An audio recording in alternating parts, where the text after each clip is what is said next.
So what we have is students that come from all over, and yet they connect by learning these languages. So we have students that are, let's say, speakers of Yoruba at Cornell as well as at Columbia that are connecting with their heritage, interests, and motivations, and that are forging communities of practice through the learning of these languages and talk about how meaningful that experience is. You're listening to Speaking of Language, a podcast recorded at the Language Resource Center at Cornell University. I'm Dan Gable, Technology Manager for the LRC. Each week, we explore a topic related to language pedagogy and second language acquisition. This week, on Speaking of Language. The Shared Course Initiative uses high-definition video conferencing to connect language classrooms at Cornell, Columbia, and Yale. By sharing instruction across 3 sites, the SCI increases the number of languages available at each university. Listen to the Language Center directors of these 3 universities discuss the SCI and what it takes to make this cross-institutional collaboration work. Welcome to a new episode of Speaking of Language. I'm Angelica Kramer, the director of the Language Resource Center at Cornell University. It is my pleasure to welcome 2 of my colleagues today, Dr. Nelleke van Dusen-Scholl and Dr. Stefan Haritos. Nelleke is the director of the Center for Language Study at Yale University, and Stefan directs the Language Resource Center at Columbia University. Together with Cornell, the 3 universities connect language classrooms via high-definition video conferencing through the Shared Course Initiative, or SCI. I am excited to talk more about this innovative cross-institutional initiative. Welcome to Speaking of Language, Nelleke and Stefan. So glad that you could join me today. Happy to be here. So before we get started talking in more detail about the Shared Course Initiative, could you briefly introduce yourselves, a little bit about the work that you do and your background with languages? And Nelleke, why don't you start? Sure. So I work at Yale. I'm the director of the Center for Language Study. I also have an appointment in linguistics as a professor of linguistics, and I teach a course in linguistics, a graduate course for our graduate program. The work that I do with the Language Center encompasses professional development for faculty. We have specialized programs for students. So it spans all the languages that we offer at Yale. My own background with languages is I'm both a linguist, but I'm also a native speaker of Dutch. And I've studied many languages in the course of my career, my life, including a lot of ancient and dead languages like ancient Greek and Old English and languages like that. Nice, wonderful. And Stefan, we already had you on our podcast in the last season, season 2, episode 11, and some of our listeners may remember your very interesting, the interesting discussion that we had. But can you please share again a little bit about your background with our listeners? Sure, happy to. Thanks for having me again. I enjoyed the first time. So I'm the director of the Language Resource Center at Columbia, where I do many of the same things Nelleke does at Yale. I'm largely in charge of looking over policies and the way we support languages at Columbia. My own background is different from Nelleke's. I have a background in literature. I have a PhD in French literature, more specifically 16th and 20th century literature, but I'm also, like her, a speaker of other languages since I natively speak French and modern Greek. Yeah, it's funny, isn't it, how all 3 of us are not native speakers of English, yet all of our Englishes are amazing. Patting ourselves on the back here. But doesn't that also tell us something about the state of foreign language education in this country? Oh, yeah, very true. That's a very good point. So our 3 institutions have this shared course initiative, and I'd like to share with our listeners a little bit more about that. And since I'm the newest kid on the block here, maybe you can tell us a little bit about the history of how this SCI came about. You also know that all 3 of our institutions are members of the Consortium for Language Teaching and Learning, which is an organization that tries to bring the IVs together, IV Plus, to look at issues that affect language instruction at our institution. So for a while, I would say for at least the past decade, we had been thinking about ways to collaborate on the teaching of the less commonly taught languages, and various ideas were floated back and forth. And the one that seemed to make the most sense was to try to use some form of video conferencing to connect two or more campuses together. So we at Columbia and Nellick at Yale ran a number of pilots, maybe in 2010, 2011. I know we ran a pilot in Romanian with Penn, trying to see what we could do in terms of technical connections, but also start to think at the pedagogical and administrative consequences of connecting two institutions to share instruction. We were pretty happy with the results, and consequently, we approached the Mellon Foundation in 2012 and asked them if they would be willing to fund a project that would try to connect three institutions, so us three, Cornell, Yale, and Columbia, to see if we could share instruction in the less commonly taught languages. We were lucky enough that they agreed to this, and they gave us a 5-year grant, broken down in 2 phases, a pilot phase and then a secondary phase. They funded us to the tune of $2.4 million, and they tasked us with setting up a robust framework to make sure that A, this approach was working, and B, that this approach was institutionally accepted at our institution. And I think that's one of the larger issues we should discuss. So we've been with the Shared Course Initiative since 2012. I think we have grown every year since 2012, both in terms of the number of languages we share, but also in terms of the depth to which we go into each of these languages. So initially, we were only sharing elementary and intermediate language courses, and slowly we've started adding advanced language courses in many of the languages we share. I'm happy to say that when the grant ended in 2017, and it is proof of the success of the approach that we've invented, our institution decided to step in and to pick up the financial burden that Mellon was previously picking up for us. And I'm happy to say that the Shared Course Initiative will now be continued at least until 2022 as part of the commitment Cornell, Yale, and Columbia are making to the Shared Course Initiative. I don't know if Nellick wants to add anything to that history.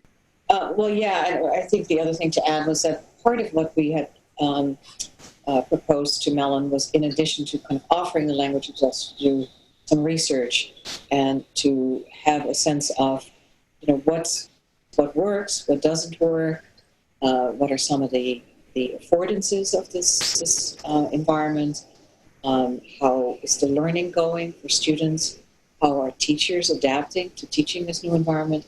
So in addition to actually offering the languages, and as Stefan was saying, we did that incrementally. So we started with just, I think, 2 or 3 to begin with. And then each year we added a level, so beginning to intermediate to advanced for languages that we would add. It also gave us a very unique opportunity, both longitudinally, but also kind of look at a rather unique array of less commonly taught languages for research purposes that isn't really found anywhere in the literature. So right now we're kind of in the process of looking at the data and seeing what's happening.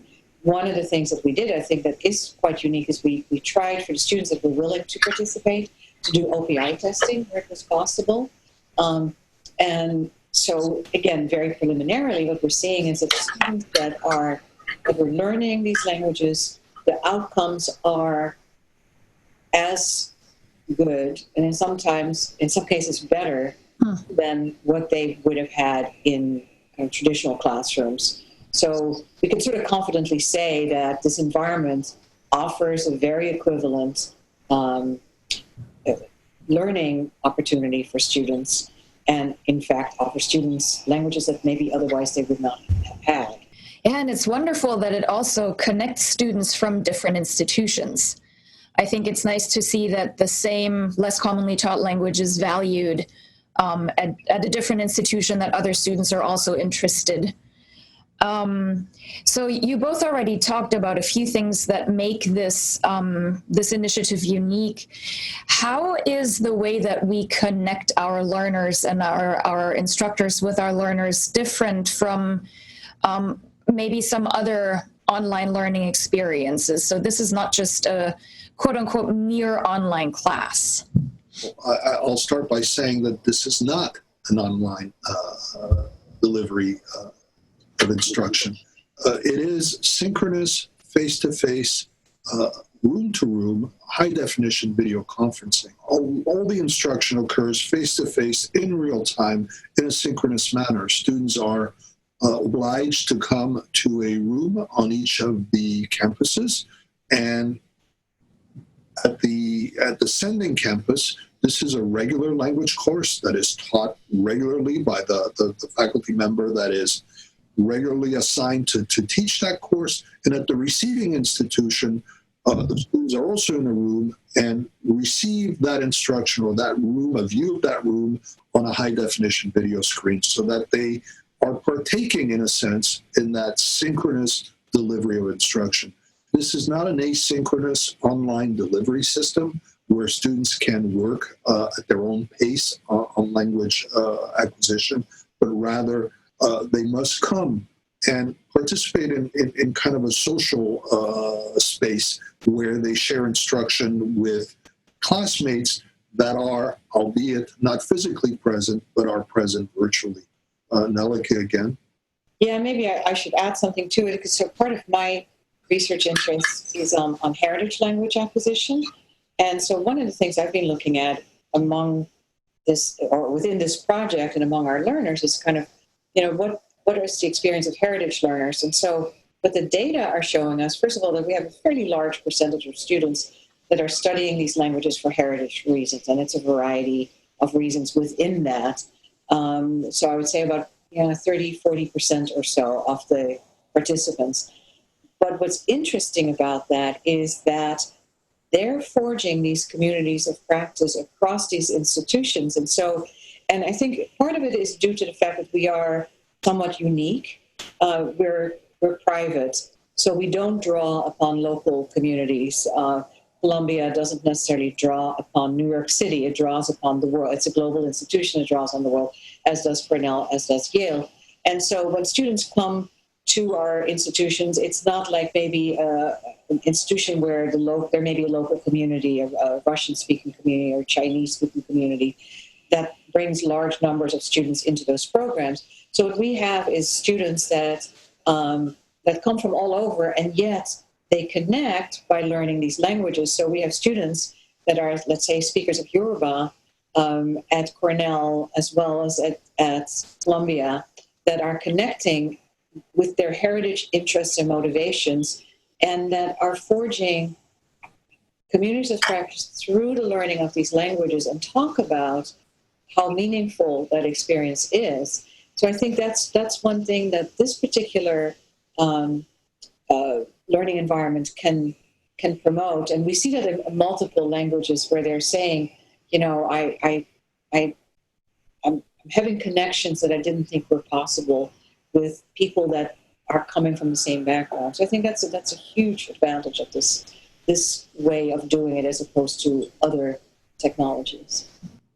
Yeah, I think what's also nice is that the initiative is open not only to students who are enrolled at our institutions, but that lifelong learners, like faculty members, can sit in on some of these classes, right? If they have research interests and they want some proficiency in these languages, so that we can really offer opportunities and insights into these languages and cultures for people for research purposes, right? So not only supporting the heritage learners, but also all sorts of different reasons why learners may be interested in taking these classes. Yeah, absolutely. But I do need to underscore that these are regular institutional offerings. They carry the same credit as any other courses that are taught at any of our institutions. and they follow the same regulations that govern these classes. People shouldn't think of these courses as some sort of additional courses that are offered outside of regularly offered classes. These are credit-bearing courses at each institution that students can use to fulfill the language requirement or to fulfill any other requirement they might have. Absolutely, yeah. And I know of a few staff members here who take these classes, and they are enrolled in the classes, so they don't just sit in, right? I mean, this is not just for non-credit fun learning, but definitely academically rigorous, certainly. We have done about 21 languages over the years.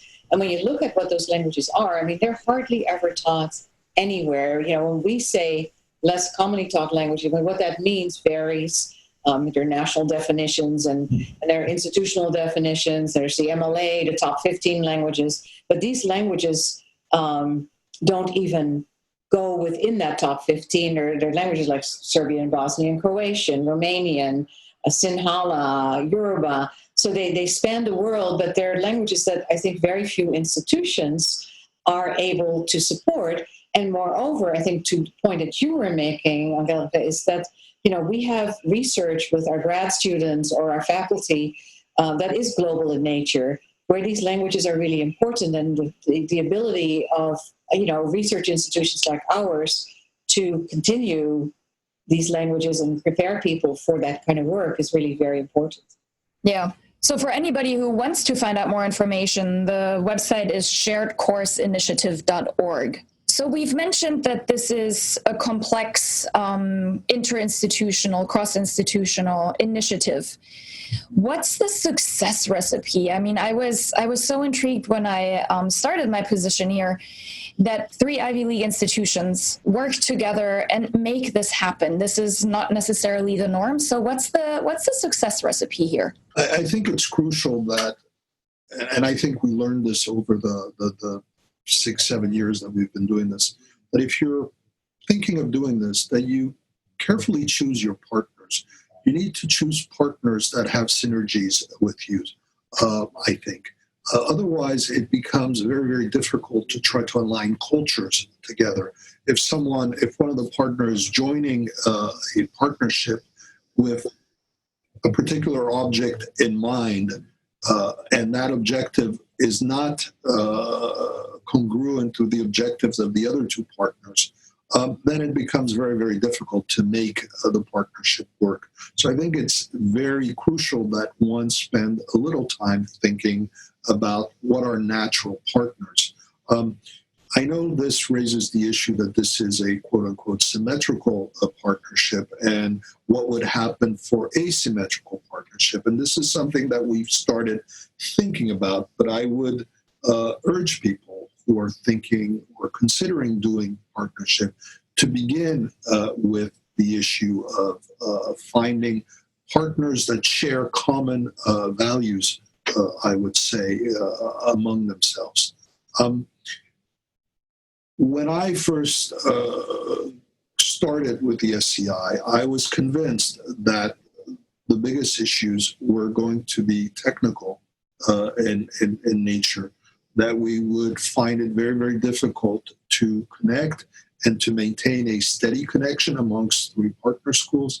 Actually, the initial Mellon grant had written in positions for tech people to be present in the classroom, in each classroom. Oh, wow. We taught.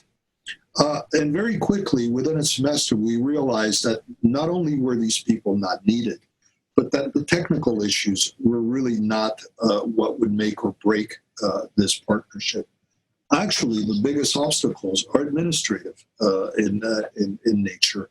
And universities are by nature islands in a stream. They have their own local culture, and it's very, very difficult to change cultures. And what you're basically asking an institution to do is to accept that some of the expertise they need is not located locally, and that they have to share with partners in in order to acquire that expertise. And that's a shift in attitude and in culture, which has to be navigated very diplomatically and in a very calm and well thought out manner, because it can raise all kinds of problems. I don't know what Melike's opinion are on this. Yeah, I agree. I mean, I should add that we've done a lot of workshops and presentations across the country, and there has been a lot of interest in replicating the model. And I think what we always try to say is what is really crucially important, what Stefan was pointing out, was that you really need to start at a high administrative level.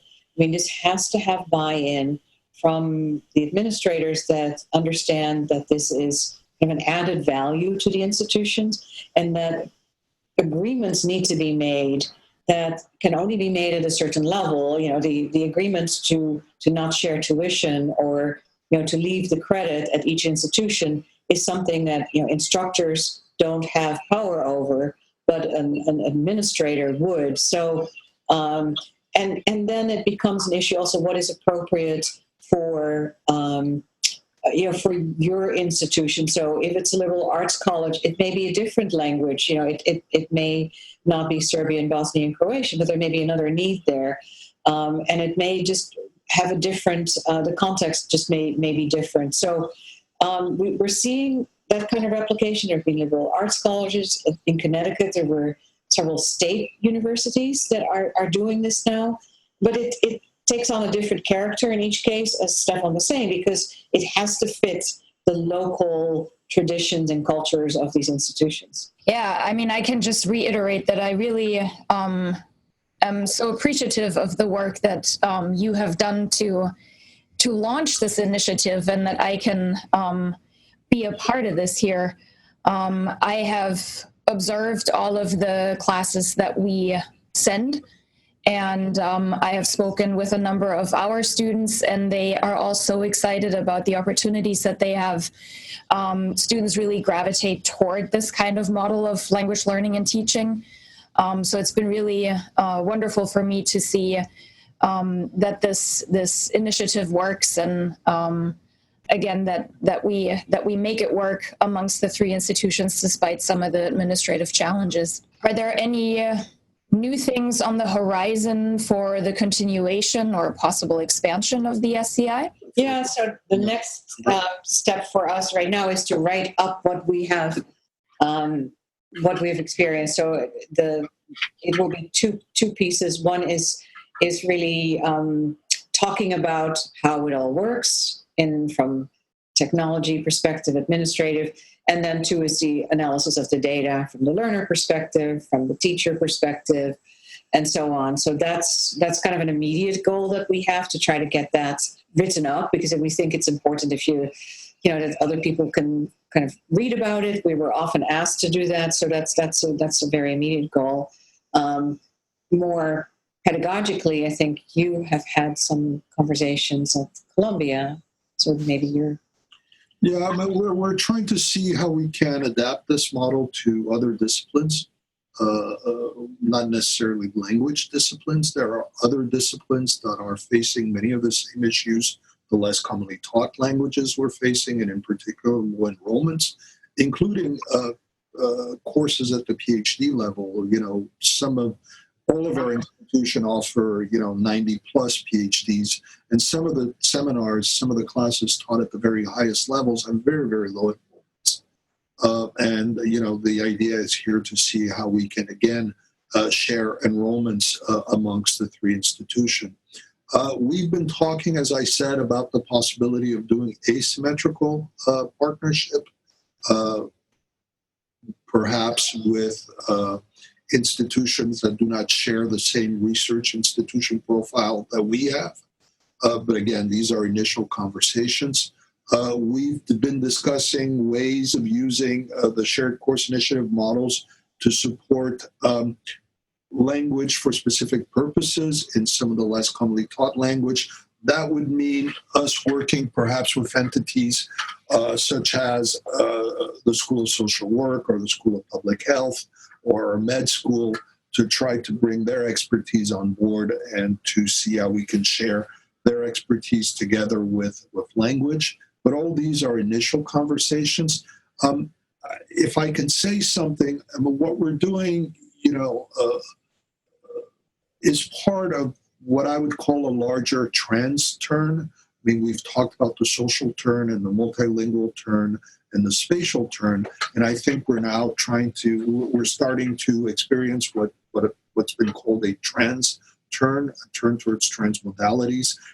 This idea that we need to start looking beyond disciplinary, departmental, programmatic boundaries and find ways to collaborate and cooperate and share.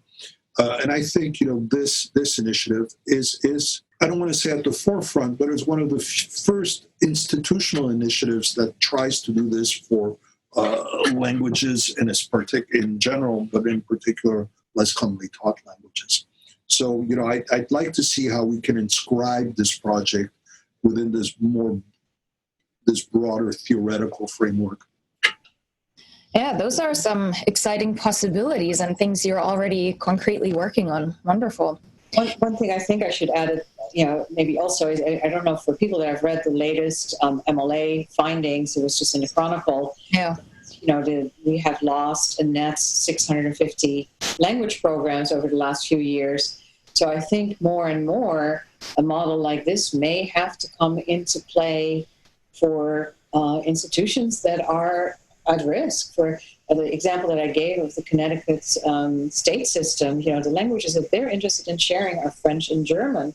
Mm-hmm. So we're not just talking less commonly taught languages. I think we're talking about the survival of language programs potentially that may, need shared solutions. And so that's something I think pertains to all institutions. Yeah, absolutely. Well, thank you so much for taking the time to talk about this exciting initiative today. It was great having both of you on the podcast. Much appreciated. Thank you. Don't share your snow with us. Well, I can promise not to do that. Next week, we will speak with Mona Eichel-Pohn about language learning and disabilities. Tune in to hear more about some of the strategies learners and educators can employ to support students with disabilities. Until then, auf Wiederhören! The Language Resource Center is located on the ground floor of Stimson Hall on Cornell's main campus in Ithaca, New York. Check us out on the web at lrc.cornell.edu or look for Cornell LRC on Facebook and Twitter. Speaking of Language is produced by Sam Lupowitz and Dan Gable. Recorded by Sam Lupowitz. Original music by Sam Lupowitz, Dan Gable, and Joe Gibson. Thanks also to the College of Arts and Sciences at Cornell University. As a reminder, the ideas and opinions expressed on this podcast do not reflect those of the College of Arts and Sciences or any other official entity of Cornell University. We thank our listeners, and do stay tuned for our next episode.